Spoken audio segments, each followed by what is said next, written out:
Hello and welcome back to the Metamystic Show. Today we're going to be talking about the Fool. When the Fool can't leap, imposter syndrome and how to overcome it. So what happens when we actually do know what we want to do? Because for the past 3 episodes we've been talking about figuring out what your dream is, thinking about what that dream is, trying to put it into action, getting out of these mind traps that we put ourselves into so that we never actually get started on what we want to do. But what happens when we get past all of that? It takes a lot to get here, right? It's not just like, oh, I'm going to do something and it's going to be great. I mean, some people just have sheer confidence. That's not always a good thing. That sometimes those are the type of people that audition on The Voice and they're singing their little hearts out, but maybe they're not that good. So a little imposter syndrome doesn't hurt anybody from time to time. It's good to be aware and not tone deaf. We should be doing things that we know we're good at and, love and light. Live your best life, right? I'm not here to put a damper on your dreams. I'm sure there's somebody out there that will listen to your EP. I'm just saying. I'm not trying to be a dick either. I'm just saying. Come on, guys. Could we just be honest here? I'm not good at a lot of things. So if I was out there doing something, if I was out there dancing, I'm not the best dancer. If I was out there dancing, then I would want somebody to be like, girl, maybe you should go into singing instead. It kind of seems like you're better at that. But anyways, I just had to start off by saying that because imposter syndrome is something for people that are really good at something most of the time, but they feel like they're not, right? This is not me being nice to you, oh, you're so good at that, honey. Why don't you just try that out, sweetheart? It's while the kid is playing the tuba, and it's the neighbors are closing their ears to it, and I'm just keep going, sweetheart, it's beautiful, it's amazing, and I'm saying that to you guys. You're not children. Maybe if you were a child, I would encourage in that regard, but we're not children today. And I'm not going to pacify people into their delusions. That's not what this episode is about. Chris Reck always says it's tough love with Steve. What is my alter ego? Somebody give me one. My middle name is Sue, so maybe it's tough love with Sue. All right. This is tough love with Sue today, and my grandmother's name is Sue, and trust me, she gave me some tough love, so it's probably good. All right, hold on. I'll be right back.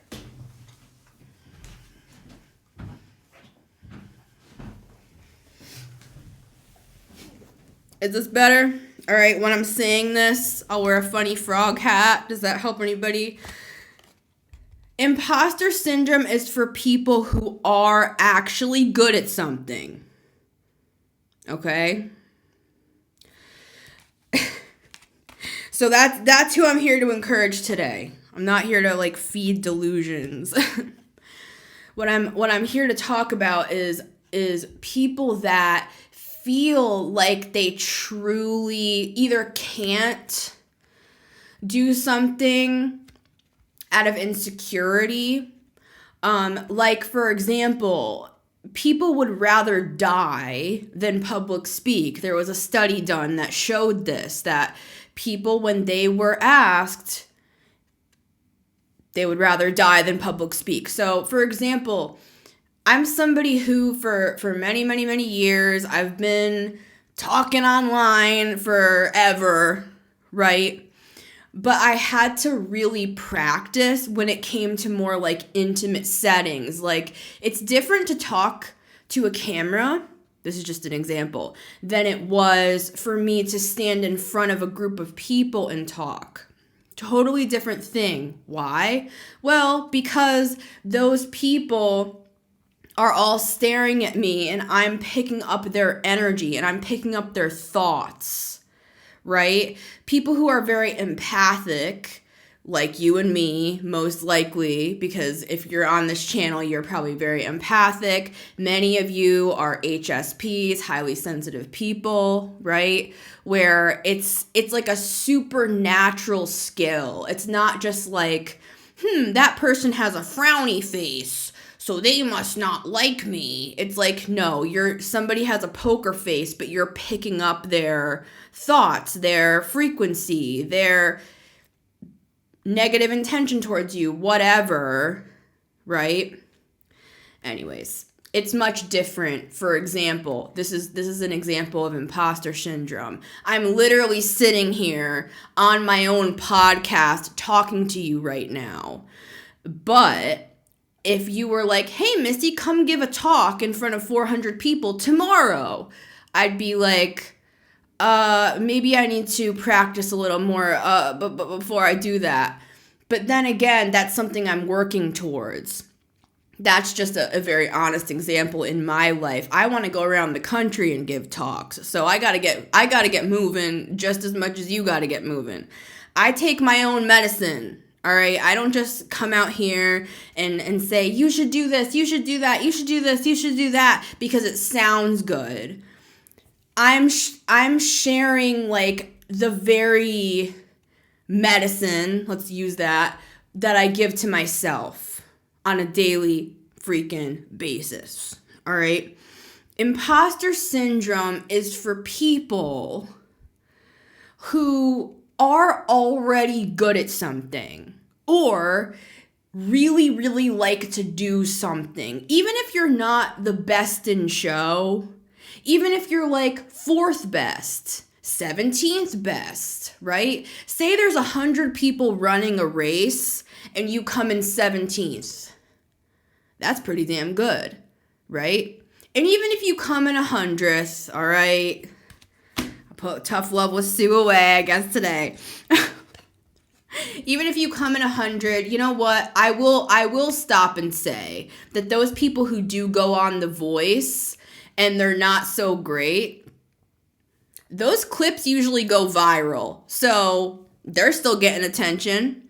They might not be the winner of the show, but there's somebody who went for it. So that is my one caveat to what I said. If you're willing to put yourself out there, even if you are literally like 100th in the race, that's still better. But my point with saying all of this is that we get stuck being politically correct when we could all just be honest with ourselves. What are you already good at? I talked on this in my last episode. What are you already good at? Think about it, because every single person has a couple things, right? Oh, well, I'm good at taking care of my pets. I love my pets. Absolutely. Wonderful. Great start. It doesn't have to be like a creative thing. That is creativity. Like the fact that you love animals, not everybody loves animals. Some people are freaking abusive towards animals. Maybe it's part of your purpose to help save the freaking animals. I saw this like really sad live stream on TikTok the other night. And it was just, this guy sets up this camera at like a homeless shelter for dogs. And all the dogs are all like scraggly and they're just like sleeping outside at night. It's really sad. So thank you for those of you who do take care of animals. All right. Now that we have cleared off and cleared out all of the offendables, the people that do not live in the real world and are living in a fantasy world, now we have the people left who I'm actually talking to. The people who have real imposter syndrome. I can't believe that I really have to spend the first 10 minutes defining this, but I do, because we live in a really, really PC world where you can't say anything and you can't do anything and you can't be anything. It's just like, all right, guys. I'm talking to the people who are already good at something and who are struggling with that. Struggling with performing that song, struggling with starting that podcast, struggling with writing that book, whatever it is for you. Those are just things that I do. So those are all things that I struggle with. I want to talk a little bit about my own experience so that you can apply it to yours with this Fool energy here. And I'm sorry there's this big spot here. My cuticle oil spilled all over my Fool, so I was like, all right, he got anointed by the Holy Spirit. Now he's ready to go. All right, so since I was a child, I shouldn't say I've played music, but I've written music since I was a kid. I used to, and this is a way that you can know that you're meant to be doing something, because I do believe that the things that we do when we're children are the things that we're interested in, or at the very least, the patterns that we hold in childhood will translate to our destiny, purpose. If you don't like those terms, just things that will enhance the world, things that will bless the world, things that will change the world. I do believe beauty will change the world. I believe art changes the world. I believe your voice changes the world. I believe you sharing that poem changes the world, right? So anyways, a way that you can kind of think about what your talents are, and then we're going to get further into the imposter syndrome issue. So back to my music. When I was a child, I would literally just like rock back and forth and stand in front of the TV and just sing along with the music on the TV when I was like 2 years old. So it went from that to singing in the car. It went from that to having my mom's Walkman on my ears all the time and singing and singing and singing. I just got a comment that said, "You are my people." You're my people too. Love you guys. Thanks for being on the channel. For those of you listening on Apple Podcasts and Spotify, I'd love to have you subscribe to my YouTube channel at The Meta Mystic. So it went from that to then writing my own stuff. When I was probably 8 years old, I started writing my own music, and I would use my dad's old-fashioned tape recorder. I'd put in the blank cassette tape, and I would record myself singing. Still to this day, and I wish I had it on hand, and I don't know where I put it, but I have this little cassette that says Missy's songs written on it with like handwriting from when I was like 10 years old. So anyways, my point with saying all that is like, these are things that I just have naturally done. And I'm not saying that we shouldn't actively work on our talents, because we should. Like, if you are good at something, we should always get better. This story is coming to my mind, and I think it's from the book Skip the Line. I got so much wisdom from that book. But anyways, there's a story in there where he's talking about a guy who plays chess, right? And this guy, he's good, but he's not like professional level.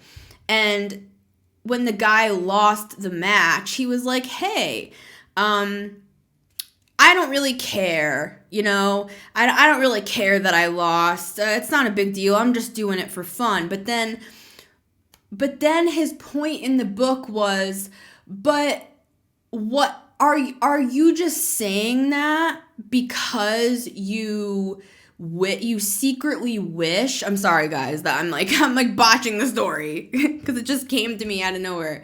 It's the point of it basically is he's questioning the guy, like, are you just kind of like overcompensating for your limitations because you actually secretly wish you were better? And his point in the book is, get better. If you want to get better, get better. Right? Like, if I want to get better at guitar, I need to practice more. I need to play more. right? Like I need to try different sorts of music, and I do those things, but not as much as I'd like to. So my point is that we don't just like, you know, my sun and my moon are what is it called? Trined. So, and I heard Chris Reck talk about this, that when you have trines in your chart, you can be good at stuff, but you kind of get lazy with it because it's natural to you. That could maybe be why, for example, with music for me, where it's kind of just been like something that's always been in the background. Like I didn't really get professional training for it. I went to guitar lessons a few times. I've never had singing lessons or anything. I come from a very musical family. Both my parents play instruments. My dad is a singer and a really talented pianist. But regardless, my mom plays guitar.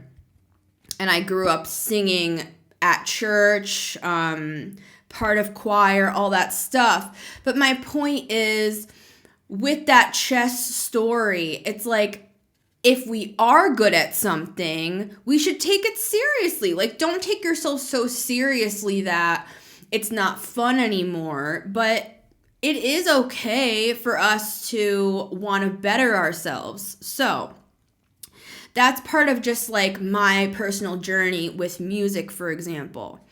Now I want to go a little bit further, because be thinking in your mind of what your thing is. And you can have multiple, but try to just keep to one for now. Because for me, music was always something that people said I was good at. And it was always something that people liked. Like I used to just post covers on my Facebook back in the day, and people would always comment on it. I've had multiple YouTube channels where I played covers and my own songs. I've sent people EPs through the years, like in the mail, lo-fi, burned onto a CD. People have asked me for my music. Like it's not just me in my fantasy world thinking I'm good at something. It's something that I have like tangible evidence and proof, and it's not just people being nice. It's like people actually liking what I have to offer. So think about something for yourself. Another one of those things for me has been writing. There's a couple stories that I have in my head, and the reason why I'm sharing this, it's 111 right now, by the way, manifest your dreams, magician. I have it sounds funny the way I'm saying this, but have some proof in your mind. This is what can help combat, and we're going to get deeper into it with the Seven of Pentacles. These are my two cards for today. So we're going to get into the Seven of Pentacles more, and then I also have a clip that I'm going to play after this on how to deal with trolls. So stay tuned for that. I also have a song that I wrote at the start of this channel called The Fool. It's one of the first songs that I put out. It's one of the first videos that I put out on the Metamystic channel. So I'm playing that at the end of this episode as well. So stay tuned for both of those things. But let me get back to this. Have some tangible proof that you are good at something. Have some evidence in your head. And it's better if it doesn't come from your parents. If it comes from your parents, that's okay. But try to think of evidence and proof for why you're good at something. And I'm going to give an example about my writing. Okay, so quick recap. So far, we have talked about let yourself be honest with yourself. Are you actually good at something? Okay, we're going to get into how you can tell. Like I started off joking about people who have this almost false, inflated sense of confidence for lots of different reasons, you know. And I'm really not trying to be rude with that, but you guys know what I'm saying. I'm talking to people who actually have a skill and they just have imposter syndrome today. So we covered that. We talked a little bit about like a personal example for me with my music. And now I want to get into how you can begin to combat this imposter syndrome. Okay, so have some proof. And really, Seven of Pentacles could be looked at as proof. Like, he's grown these pentacles. Like, he has them right in front of his head. He's not just thinking about these pentacles, wondering about these pentacles. He has these 7 pentacles here, right? He's just stuck in this analysis paralysis, thinking about if what he has is good, if it's good enough, if he wants to continue growing what he's growing, or if he wants to make a change. So that's kind of where we're at now. Now, this is how we decipher if we're really good at something and it's just imposter syndrome getting in the way. Have some proof. 7 of Pentacles. Let's talk about proof. For me, again, let's go back to early childhood. I remember, I think I was about maybe I was 8 years old. I started writing poetry around the same time that I was really, really interested in music. I remember specifically that I had a big book like this that my Grammy gave me, Sue, for Christmas. And I remember it so clearly. It was this beautiful hardcover marble blue book. And I remember that I wrote this poem in it. And I read it in front of my whole family. I might have even been 7. Regardless, I started writing poetry. Then I started writing short stories. I remember, and we're going to get further into, because this is just me saying, oh, these are things I like to do, right? I liked to write, I like to sing. Doesn't necessarily mean I'm good at it. And I'm going through this process with you so that we can get out of this imposter syndrome. Because for the most part, if you have stuck with something for 15, 20 freaking years, you're probably good at it, or at least average. But most of the time, that thought does not combat imposter syndrome. It's not strong enough to overcome the imposter syndrome. That's what this episode is. When the fool can't leap. You're already the fool. You know what I'm saying? You already have the talents. You already have what you got in your little bag here in order to take over the world. But why don't we leap? Because of imposter syndrome. So let's talk about how to overcome it. Have some evidence, have some proof. I was a writer for years. I started writing short stories, and I would illustrate those stories with pictures, and I'd staple them together, and I'd give them to people in school. I would write these little short stories I'd draw out pictures, and I'd pass the notes to my friends. I really wrote poetry deeply. Shameless plug for my merch, and also for my still COVID cough that I'm still getting over. Okay. All right. Would love for you guys to buy merch. I'm actually, some samples are coming in within the week that I got made up. I'm going to have some new merch coming through. I just want to make sure everything looks good before I put it on my site. So etsy.com/shop/themetamystic to support the show that way. Love you guys. Thank you.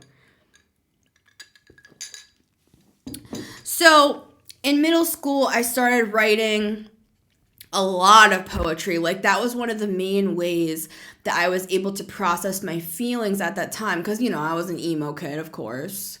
I was in my black hoodies from Hot Topic with my wristbands and, the paper clip through the ear and everything. So anyways, that I wrote poetry, I wrote short stories, I journaled a lot, I wrote a lot in my journal. I actually have a huge box of journals that I just put in my office at my new house from all the years of my journals that I have saved. There's gotta be, I don't know, 50 of them maybe. Anyways, these days, I like to try to keep it more digital because I can't lug that stuff around forever. But my point with saying that is I started writing poetry, short stories, journaling, which is just kind of memoir. And I would always do really well with essays, specifically in English classes that I had through the years, and I'm getting to something. I'm not just gabbing about this for no reason.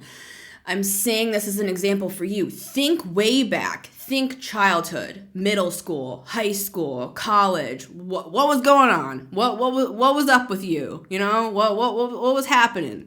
Let's think back on it and not just be like, oh, I don't know what my talents are. You know what your talents are. Think about it. You know what I mean? All right. Seven of Pentacles is a card of thinking, right? So that's what we're doing right now at the Seven of Pentacles. When I was in ninth grade, my English teacher had us write a poem at this time. And I wrote a poem that was about like all of the kids in my class. I went to a private Christian school for 9th and 10th grade. So I had a really small class. There were only 12 kids in my 9th grade class. And I loved it. That was one of the best times of my life, actually, was 9th and 10th grade. So I wrote this poem, and all the kids in my class I had kind of personified, and I didn't think much of it, to be honest with you. And before this, I was homeschooled, so I didn't have really any back and forth contact about my work. I kind of just taught myself everything because my mom was so busy with the other kids. Now there's 3, but there was 4 in my family. Sorry, that's really like hard. I just realized like when I'm talking, because for those of you who don't know, my brother Mitch, my younger brother, he was only 26. He died in April of an OD. So yeah. Anyways, it's just one of those things where it's like I've always said that there's 4 kids in the family. But I literally have conversations with him. Like, he has come to me in dreams. He has come to me, like, I have spoken to him from the other side. And I'll talk about that sort of stuff on another episode, probably, to help people walk through grief of losing a loved one. But I'm still processing it myself. When I feel more confident to speak about it, I will. But anyways, back to what I was saying. I love you, Mitch. Rock on, brother. He was one of my closest friends. He was an amazing guy. But when I was homeschooled, I wrote essays like water, right? I just wrote and wrote, no problem, just would write them, but I didn't really have any feedback. So when I was in 9th grade and I was in school, and my teacher took me aside and literally said, your poem was so good that I actually gave it to the principal to read. And the principal called me into his office, a real stern guy. Like, he was not a lovey-dovey guy at all, so he would not be mincing words.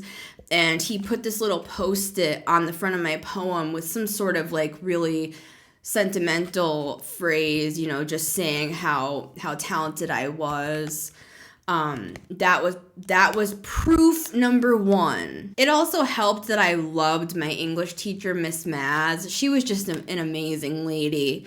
I had her for 2 years, and throughout that time, she really encouraged my writing. You know, she really spoke to me about it multiple times and told me how much potential I had and how talented of a writer that I was, and she would leave little notes on my essays. So that's proof number 1. And think about something like that for you. Think about a teacher. It could be a parent, but sometimes our brains can be like, yeah, but my mom is the one who said I was talented. Of course, she's my mom. So that's why I'm saying, if possible, try to think of an experience that's outside of your parents from telling you like you are talented at something. For me, it was Miss Maz, my 9th grade English teacher, who continuously encouraged my writing. And through the years, people did. Like, I would write things on like my Facebook, and people would comment on it. I would give poems to my friends that I wrote for them for their birthdays. My father always talked about how good of a writer that I was. Again, it's my father though. Friends will be nice to you as well. So anyways, I'm not trying to be too much of a hard ass on this stuff. I'm just saying, I don't know about you guys, but my brain is freaking relentless. Like, I could be like, yeah, but this person said that I was good at this, and then my brain will be like, yeah, but that's your dad. You know what I'm saying? So anyways, maybe you guys don't have as a critical brain like I do. I'm a Virgo stellium, so I also am a Gemini midheaven, so I got a lot of Mercury going on up here. Maybe you guys are not as neurotic as me, that I have to literally have debates in my mind to prove my self-worth to myself. Maybe you're not like me, but that's who I'm talking to right now. If you're not this far on the neurotic scale, maybe you're more in the middle, then I'm happy for you. I'm glad for you. But let me get back to this. A second example was years later in college, and I ended up dropping out of college. But anyways, I've never lived like a normal life. I've had a very alternative life anyways. But in college, not my English 101, but the next English class that I was in, I had the most amazing professor. Her name's Professor Labella. She was involved with theater, a real like fun lady, real artsy, real a character. Like, I just loved her, right? And this was like pure writing, this class. Like, we would come and sit down, and there would be a prompt up on the projector, and we would just write silently. And we would have to just turn that work in raw. Like, we didn't have any time to edit it. We didn't have any time to think about what we wrote. We wrote, and then we handed it in. And then there were multiple times where we would read the things that we wrote. And so let me start here. She had been a professor for 25 years, seen a lot of students in her day. She took me and two other kids aside after class, and she said, I just wanted to take you three aside because you are the best writers in this class, and I want to just take a minute to encourage you, basically, that you three are my top writers in this class. And that was, of course, very meaningful to me. Now, probably, I don't know, probably like the middle of the semester, she took me aside privately after class, and she talked to me about the fact that I was a very talented writer. And she said to me, in all of my 25 years of teaching, you are one of the best writers that I have come across. And she said, when I'm in the old folks' home and I'm sitting on it, she's a very theatrical lady. I loved her. Oh my God. Corinna Labella is her name.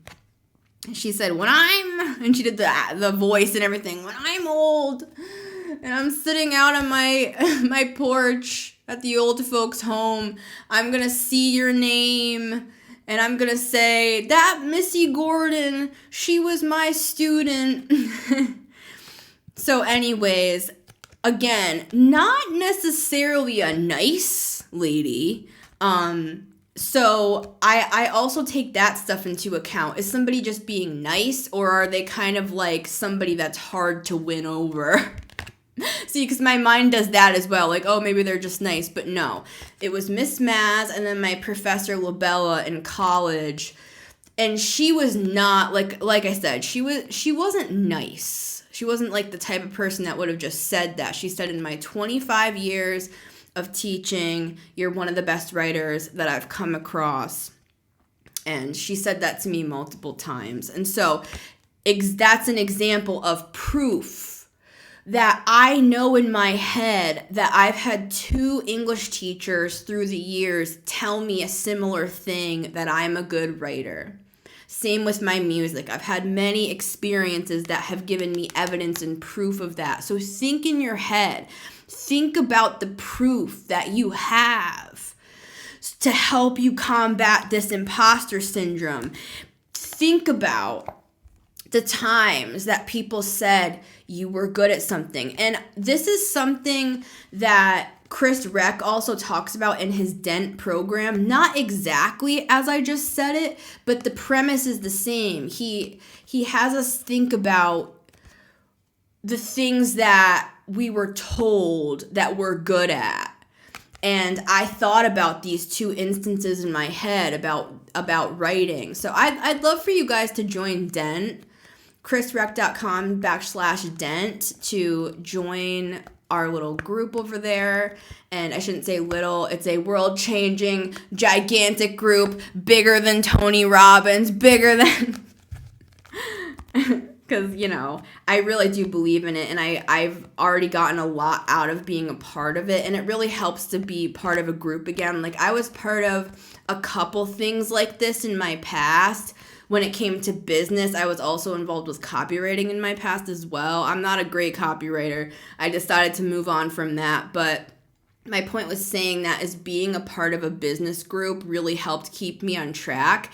And if you guys are looking to really actually put your dreams into practice, I would go with Chris Reck's program, because it truly does help you when you have a group of people around you. And he has a weekly call where we all meet together on Zoom and we kind of go over what we learned in the course and talk about the things that we're doing. So I do really believe in it. And I also just want to support Chris because of all the things that he's helped me with. I want to always give credit where credit is due, and he's one of those people along my path that have been pivotal to my mindset. I literally listen to his readings when I'm on the treadmill in the morning, and it helps me to I don't know, just hearing his voice, even if he wasn't doing a reading and he was just talking. Where's that podcast at, Chris Reck? Even if it's those people that just even just their voice, it reminds you who you are again. So have those people as well. That's part of what can help you get out of this imposter syndrome as well, is getting around other people. They don't have to be exactly the same as you. They can just be people that are also living their dream. They're taking the leap themselves. They're a fool as well. They're a fool taking a leap. Or they're a fool that's trying to take a leap in a direction, and being around them can inspire you to be a better version of you. So that would be the final thing that I have to say. On top of having evidence from other people that you're good at something, have other people around you that are trying to do the same things as you or similar things. All right, guys, thank you for being here. Again, buy my merch if you want to support this podcast, this show. Links down in the description. Also, if you want to donate so that I can buy a new camera and better lighting and a better microphone and update my stuff here. Thank you so much for those of you who consider supporting me in that way as well as liking, subscribing, sharing, commenting, YouTube currency, as we know. Thank you all for being here. And I'm going to play this clip of me talking about trolls and how to deal with them, because when we have gotten over this imposter syndrome, it's we finally get over the imposter syndrome and we're finally taking the leap and we're finally living our dream and we're doing the hard work that it takes to continue. And then, of course, trolls are going to come in and try to break you down when you've finally gotten over your own trolling. Trolls are going to come out of the woodwork and try to knock you down. And even if it is just projection, at the end of the day, that's also something that we need to think about and consider. So I'm going to play a clip. It was just me out on my porch, just talking to my phone. So I don't have my good microphone. I'm sorry for that. It's not the best sound, but the content is there. And it's something that I recorded a few days ago because I'm dealing with this present day. I am doing the things that I am trying to do right now, like the things that I've been trying to take the leap on for a while. I finally took the leap 2 years ago. And recently I've been getting more attention on my TikTok, and of course that brings in all sorts of people, right? So I want to talk a little bit about that. And then finally, at the end of the episode, I have my song called The Fool that I'd love for you guys to hear. Much love, everybody. I'll see you on the next episode. I love you all. This is my advice on how to deal with trolls. So look at what the trolls are saying. And I know that most people would actually say, don't do that. Like, just ignore it. And I agree with that. I agree with that as a response of your heart chakra, like of your heart. Don't actually, like, take it to heart what they're saying. Detach, which is the step one. Detach from what's being said and look at it from the outside in. What is the content of what they're saying to you? So, I have 2 consistent trolls on my TikTok now that comment regularly. There's one in particular that consistently comments on the fact that I'm reading the cards wrong. They will pick apart, which is honestly kind of funny, because I'm thinking to myself, like, when I record these TikToks, I do like a bunch of them at once. So anyways, I think it's actually, in a strange way, makes me feel like, wow, somebody took the time to actually pick that apart, because it was just kind of a quick video just to get the message out. But anyway, so that's one thing to notice as well. The fact that trolls are actually taking the time to pick apart what you are saying and what you are doing. That's more attention than I get from some people in my life, to be honest with you. So okay, so that's number one. The fact that they're even giving you attention. Remember, this is from a detached state. This is not a, like, heart space, like, you know what I'm saying? This is not that deep. Okay. Number one, they're even putting that much attention into you.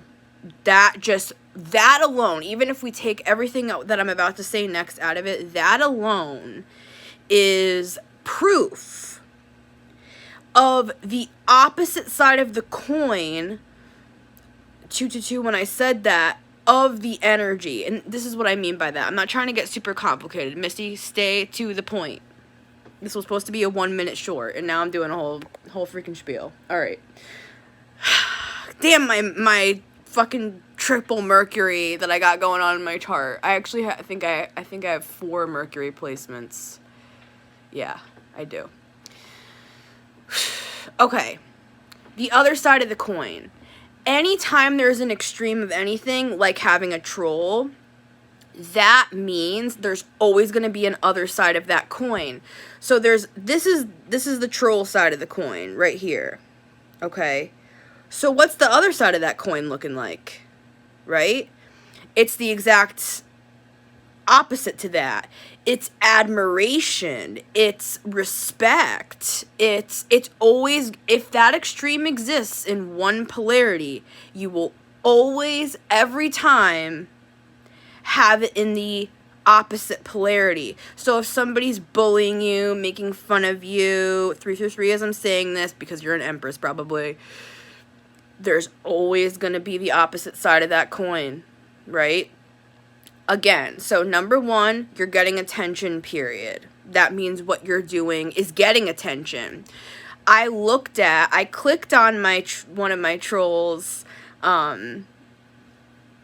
profiles on TikTok because they were posturing themselves as a tarot expert and telling me to learn the cards, and they pick apart every single card that I read and say, like, for example, that's not what the 3 of Wands means. It means this.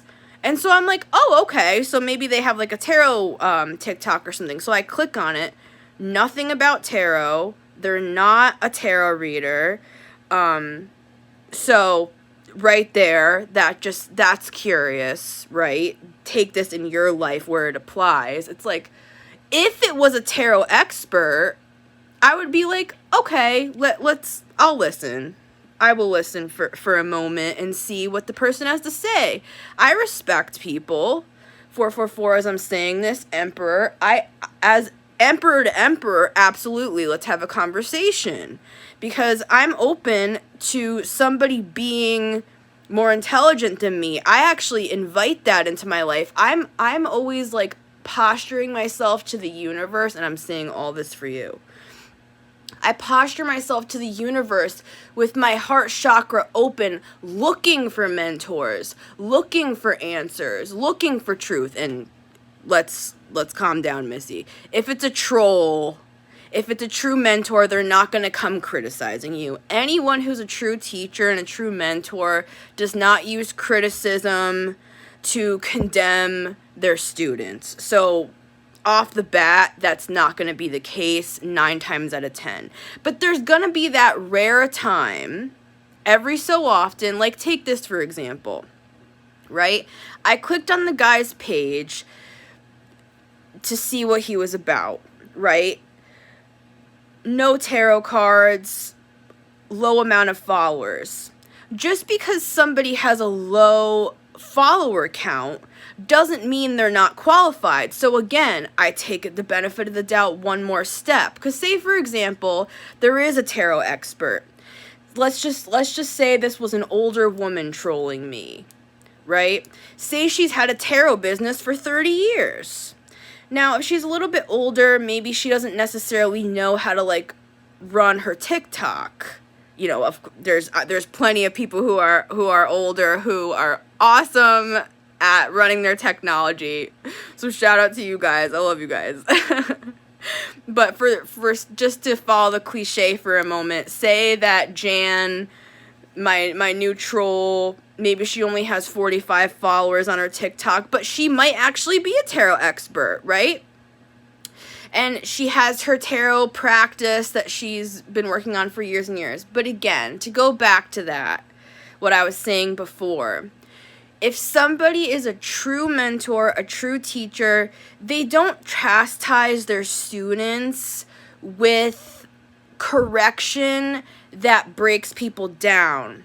It's correction that builds people up. It would be saying like, Missy, may I offer the fact that I have 40 years of experience in tarot, and the 3 of Wands actually is closer to this definition than the one that you gave. And I would be like, you know what, Jan? Hey, absolutely. I will put that in my pocket. Thank you for commenting.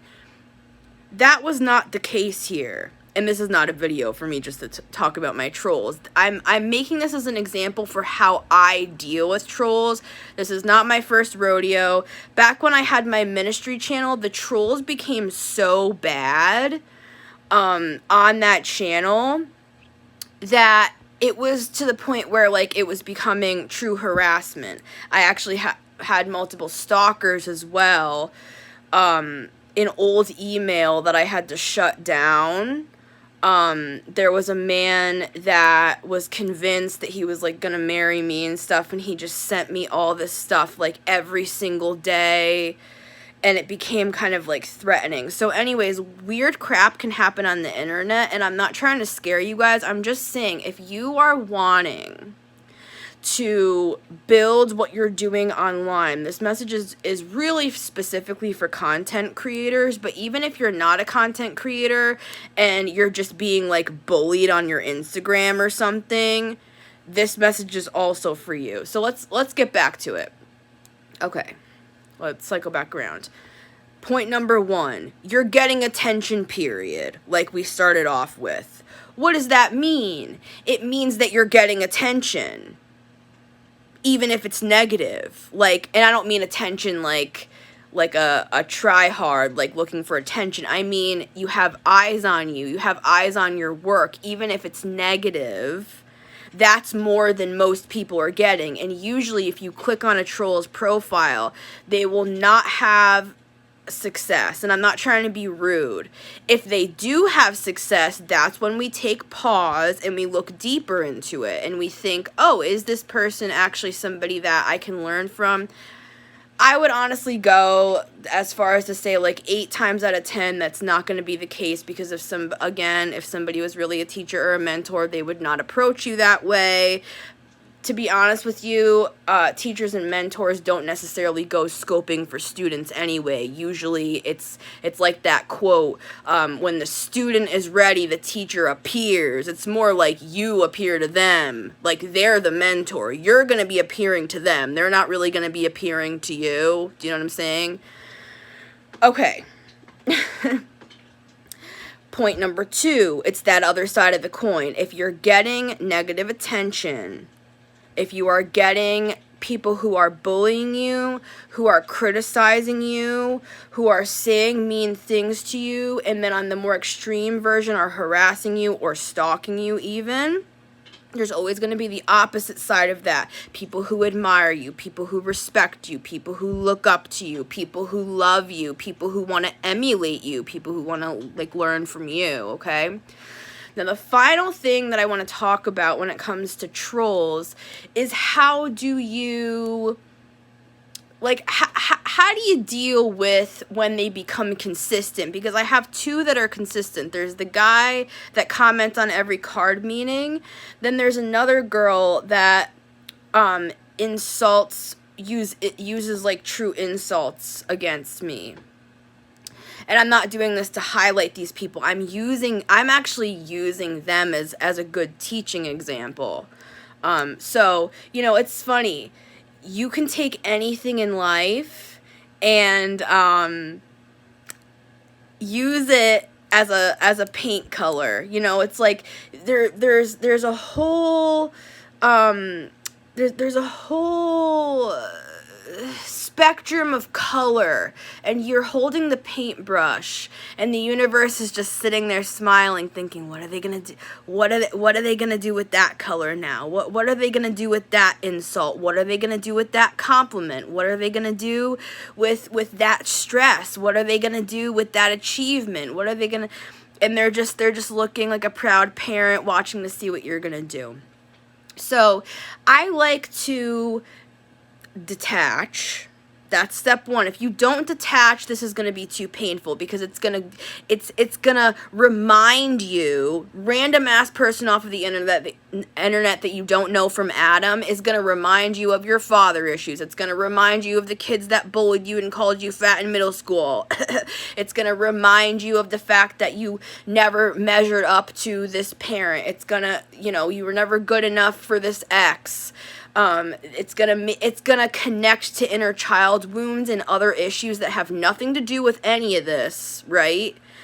So what we gotta do when we first get hit in the nuts with those comments, retract, retreat, pull away, detach. And we sit there for a moment and we think to ourselves, number 1, we're getting attention. That means you're on your path. That means you're doing what you're doing. Okay, number 2, if you're getting negative attention, there's always the other side of the coin. And then finally, what I want to close with is the fact that you are getting these trolls. It just... And I kind of already said this, but this is like one kind of like offshoot. It just solidifies your cause even further, right? Because if you find yourself on the side of the majority, if you find yourself only being liked, then it's time to pause and reflect. Because if you're saying, and I'm combining quotes of famous people, if you're only liked, then you are not being your authentic self. If you are being your authentic self, you are gonna cause polarity every single time. And I'm not saying go out there trying to pick a fight necessarily, unless it's something important, like you're standing up against racism or homophobia or something like that, that deserves. something that deserves that level. You know what I'm saying? But I'm talking about just going out there just with your regular personality, who you are, me sitting here with my prayer meditation scarf, right? This is just me literally sitting here before I'm about to go film your readings. I'm about to do air signs. This is just my regular everyday life, right? You know, this is not me, but it's funny because somebody would look at this video and have 100 things to say about how they disagree with it and whatever. You know what I mean? It's like, and to me, you know what that does? It gives me this checkpoint, this marker. It's Southern Baptists call it, I got a check in my spirit. Praise the Lord. I got a check in my spirit. And what that means, is that it's like you got this, like, this wake-up call, this checkpoint, this, like, good, I'm on the right path. When you have people who hate you, or you have people who are making fun of you or criticizing. Oh my God, okay, this is what I was gonna say. Thank you, Spirit. Okay, this is my real closing point. All right, I knew there was something off about that. This is my real closing point. Is when you detach, and I'm almost done, y'all. For those of you who've listened this far, thank you for coming to my TED Talk. Thank you. You only get 17 minutes on that thing. Okay. Okay. When you detach, and this is what I was starting off with, and this is honestly my most important point. The other stuff was more just the emotional, psychological aspect on how you deal with the trolls, because it is emotionally painful, right? You know, we're human beings. Even if we are doing great things in the world and stuff, of course it hurts your feelings if somebody literally says to you, why are you listening to this person? They don't know what they're talking about. Okay. Now that we've done all that other stuff, now we zone in on the content. What are the people saying? What are they criticizing in you? Right? And look at it. Because in both cases, and I will just air my dirty laundry here, because I don't care, because I work through this stuff every single day, so it doesn't matter if people know my weaknesses. Oh, they're going to use your weaknesses against you. I work on this every single day, so in fact, that would just be that would be a sparring partner for me just to continue to work up my confidence even further. One of my biggest insecurities is the fact that I feel, and it's from early childhood, it's from narcissistic abuse, it's from you know, dealing with my self-harm that I did for 17 years, the addictions that I've overcame, you know, just the negative self-talk to the point of where I wanted to unalive myself, right? Just quick synopsis of my freaking life story there. My biggest insecurity is the fact that I don't know what I'm talking about, that, you know, somebody insulting my intelligence, somebody coming from my mind, somebody saying that I don't know what I'm saying, basically. That, you know what I mean by that. Just somebody coming from my mind. Like, somebody can criticize my looks, somebody can, you know, that's all relative, right? But when it comes to my intelligence, that's something that hurts really bad, right? Because, you know, I've spent my entire life being a student of life, and that to me is my biggest skill, is my knowledge base, my love of learning, my ability to teach information that I've learned on a personal level, and then turn it back out to others and try to make it as practical as possible so that people can actually apply it to their lives and not just let it be some philosophical notion that sounds good in a book and then they don't know how to actually apply it to their everyday life. So that's how I posture myself in the world. So when people hit me in the nuts like that on that point, of course it's still gonna hurt. But this is my point. That's my insecurity. Funny that both of those trolls, both of them that are consistently attacking my intelligence and that I don't know what I'm talking about. So look at, and that's my point for you, look at what those trolls are saying to you. Are they attacking your appearance? Are they calling you fat? Or are they attacking your confidence? Are they saying they're not all that? Who do they think they are? Are they attacking the fact that you don't have a lot of money? Oh, look at them with their fake Rolex. They think they're this and they're that. Pff, what a loser. What are they attacking? Look at it. Because what they're attacking is mirroring back to you a wound, an open wound that people, and it's not really people, it's, principalities, it's darkness, it's entities, it's higher intelligence, far beyond what human beings are doing. They're just projecting on, let's use psychological terms for the human side of it. They're just projecting onto you their own insecurities because you're bringing it up in them. You looking good is making them feel bad, essentially. But let's go one layer deeper, because I do believe there are energies that are actually pulling the strings, and sadly, those trolls that are attacking you are actually just pawns. They're not the ones who you're fighting against. You're actually fighting against the higher intelligence that can see into your soul and knows what your weaknesses are. You know how people say, like, an animal can smell fear? It's like those entities can smell that on you. They can smell that, somebody has an insecurity about their looks. They can smell that somebody has an insecurity about their intelligence. They can smell that somebody has, right? So they're just using people to get to you. Right? So in a sense, we can look at these trolls as just a mirror, right? It's just the universe giving us another chance to grow, right? Reminding us the work that we still have to do. And my point with saying that is, be brave to look at the content of the insult. What is it bringing up in you, right? And then look at that. Detach from it. Just let the people be faceless and nameless, and look at it as something that you can continue to work on in yourself. I went over my 17-minute TED Talk, so my phone had to cut me off. I love you guys.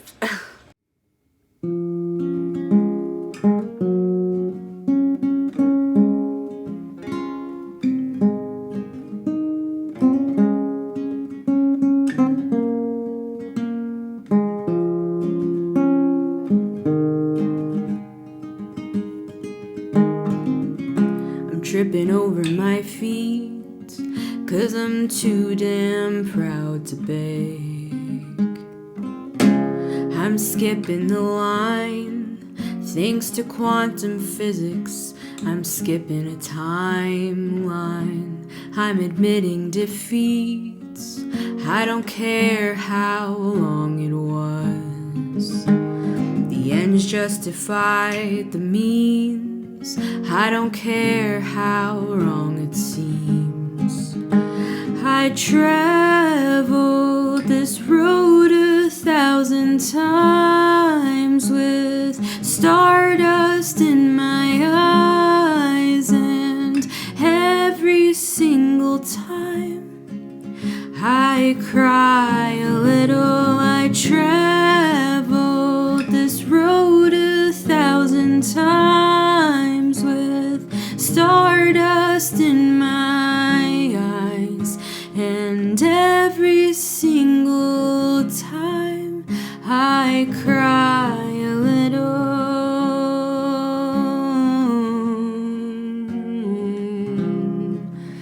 I cry a little.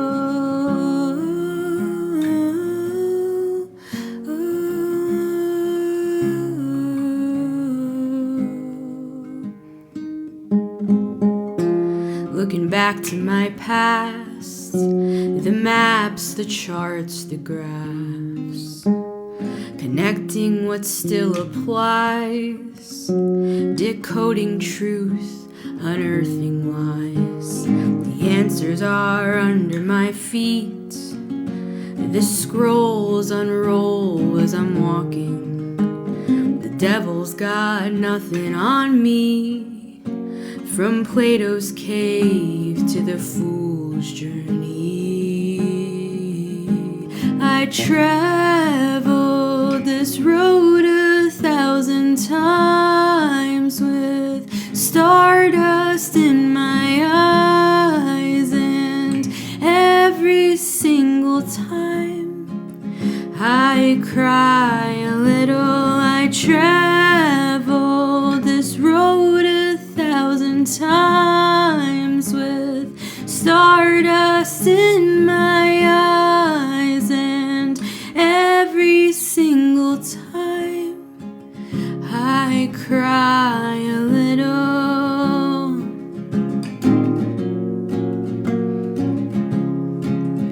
I cry a little.